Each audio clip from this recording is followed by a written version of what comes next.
The phrase judeo-Christian has been around since the 1930s, but U.S. President Donald Trump recently resurrected it in a deeply problematic speech on October 13, 2017, in which he said, "We are stopping cold the attacks on judeo-Christian values. We're saying Merry Christmas again." It might seem neighborly, even pluralistic, to include Judaism in a declaration of purported Western values. But in reality this isn't how the term has functioned, either historically or more recently. Instead, the phrase is used to exclude rather than include. Despite implying that Jews are part of this resurrection of Judeo-Christian values, Trump in no way intends a campaign to make Hanukkah great again. His Judeo-Christian values are about protecting Christmas, and about protecting Christians, at the exclusion of others.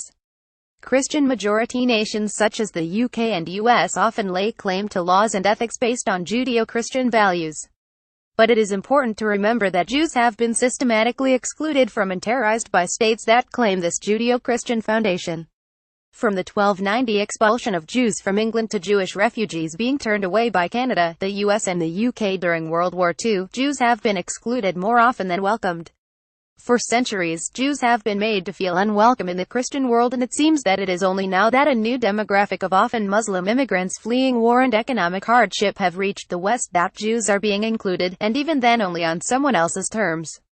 A right-wing slogan, Judeo-Christian, is now most often used to draw a line between imagined Christian values and a perceived but false threat of Muslim immigration. It's in this context that right-wing figures such as Nigel Farage use the phrase. Talking about radical Muslim clerics such as Anjem Choudary, he said, for example, "My country is a Judeo-Christian country. So we've got to actually start standing up for our values." But in this statement, Farage connects his fears of radical Islam with the idea of Judeo-Christian values. It appears that it isn't so much about including Jews as it is about excluding Muslims. And since Farage has also come under attack for anti-Semitic comments, including being called on to apologize after recent comments about the threat of the Jewish lobby to American politics, it seems hard to view the Judeo and his Judeo-Christian as actually valuing Jewish people or Judaism as a religion. Farage's statement even prompted the campaign against anti-Semitism to demand an apology. Time and again, when Farage and Trump use the term, what they really imply is an us versus them division between the West and Islam.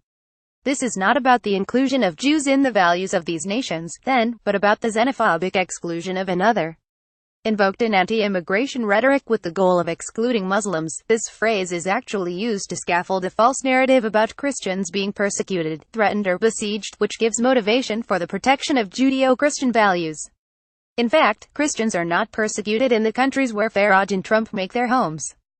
Supersessionism. A quick search on Twitter for the phrase Judeo-Christian illustrates that white supremacists have embraced the term, and that Jews reject it.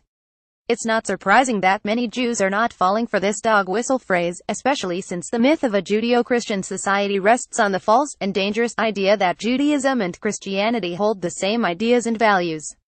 There are many fundamental differences between these two religions, and that's okay. To respect and value Judaism means to do so on its own terms, and not only if it conforms to Christian ideas about what religion should be. Ignoring these differences, and to pretend that Jews and Christians believe the same things, risks subsuming Judaism into Christianity. It risks viewing Judaism as an archaic precursor to Christianity rather than a continuing, unique and vibrant tradition. There is nothing Judeo about saying Merry Christmas. Indeed, the phrase Judeo-Christian erases Judaism by implying that Christian values are Jewish values. Erasing Judaism by subsuming it into Christianity is called supersessionism, a tactic of Christian polemicists for centuries, and one that is currently in use by the Christian religious right. It seems, then, that the idea of Judeo-Christian values excludes both Jews and Muslims. The phrase tacitly excludes Jews by subsuming Judaism into Christianity, and it explicitly excludes Muslims in its use in anti-immigration rhetoric. In reality, Judeo-Christian values actually point to a particular type of right-wing Christian values. Continuing to use this phrase only contributes to exclusionary and divisive political rhetoric. When we hear it, we should call it out for what it is.